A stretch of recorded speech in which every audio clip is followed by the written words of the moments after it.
Ay. Okay, magandang gabi bro.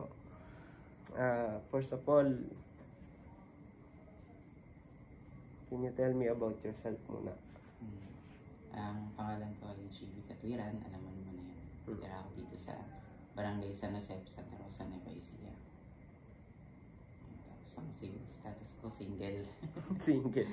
Unemployed pa ako ngayon. Tapos, ano yung religion mo yan? Tawag sa religion namin sa Tagalog ay Saksi ni Jehovah. Sa English naman ay Jehovah Witnesses. Jehovah Witness. Tapos,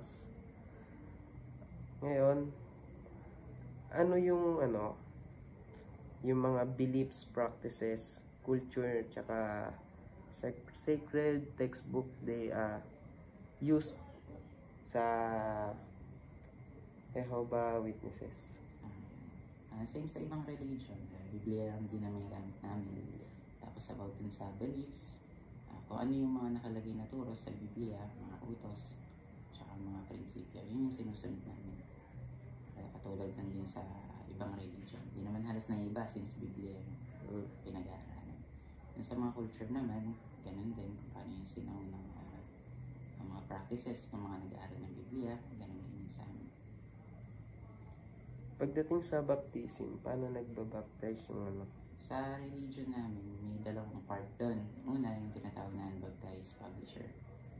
Ayan sila yung mga may consent na namamahagi ng turo sa Biblia. Yung sa baptism naman kasi, lahat naman mahalaga yan. Mabigat na pananagutan ng pagbabautismo. Kaya sa amin, hinihingi muna namin yung consent ng isa kung magpapabaptize na siya. Dadaan muna siya sa pag-i-study na tinatawag din yung pag-aaral sa Biblia para lumalim yung mga kaalaman niya may kinalaman sa Biblia. Tapos kapag ramdam niya na sa sarili niya na gusto niya na mag-alay sa Diyos, yun kasi yung definition ng bautismo ang tawag, yun yung pag-aalay mo ng buong sarili mo sa Diyos. Kung magagawin mo na yung mga bagay na para sa Kanya ng buong pagkatao mo. Kaya bago mong bautismo, inaalam muna namin sa isa kung handa na ba siya ng magpabautismo talaga. Can you share to us your unforgettable experiences, and stories? Bago ako maging isang saksi man, marami rin kasing doubts nun. Kahit sabihin ko na saksi religion ng mga family ko, bawat isa naman sa atin, hindi mo naman masasabi kasi yung mga opinion nila, hinggil dun sa mga religion. Kahit gano'n nga nag-explain, minsan naguguluhan ka pa rin. Pero kapag pinag-aralan mo kasi yung Biblia ng sarili mo, tapos inintindi mo yung bawat turo niya, makikita mo, ma-enlighten ka dun sa mga bagay na, totoo pala yun. Yung mga sinasabi pala nila, totoo pala yun. At saka yung lola ko kasi, siya yung palagi nagkakwento sa amin about dun sa mga stories sa Bible. Kaya makikita mo talaga na totoo yung mga sinasabi niya. Hindi naman magkakaiba ang Biblia, isa naman yung Biblia nila. Tsaka pwede mo rin siya i-connect sa mga practical na bagay. Kumbaga sa science, sa science, ganoon din sa history, tumpack din siya.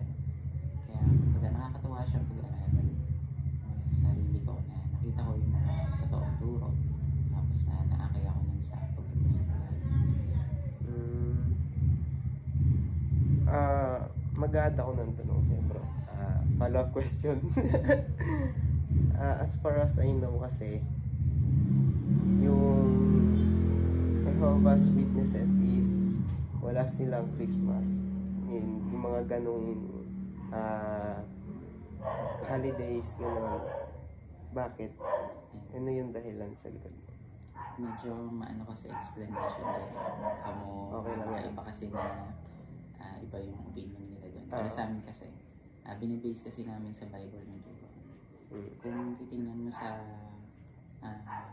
panahon namin kasi hindi umaayon yung panahon na pinanganak si Jesus sa December 25. Ang titingnan mo, hindi eksakto dun sa nila. Tsaka may mga ulat sa Bible na sinabi lang ni Jesus, alalahanin yung pagkamatay niya, hindi yung pagkabuhay niya. Bale, ang tinuro niya lang sa atin, alalahan niyo yung pagkamatay niya. Yun yung tinatawag na memorial sa amin. Yun yung sinaselebrate namin April.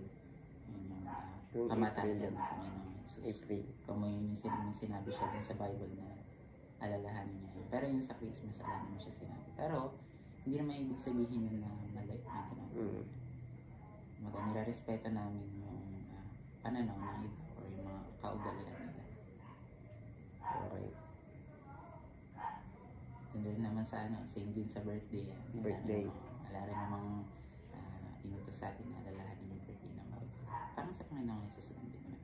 Pero kung yun yung pananaw ng iba or yung nakasanayan nila, nire-respeto namin. Okay. I think that's all. Bale yung ko lang sa iba, masashare ko lang sa iba. Hindi naman lahat ng religion is nagkakaiba. Isa lang din naman Lahat ang pare-pareho. Isa lang naman ang copy ng Biblia, isa lang din naman ang magandang Biblia. Ngayon, ang ko lang sa kanila is patuloy na gamitin yung Bible.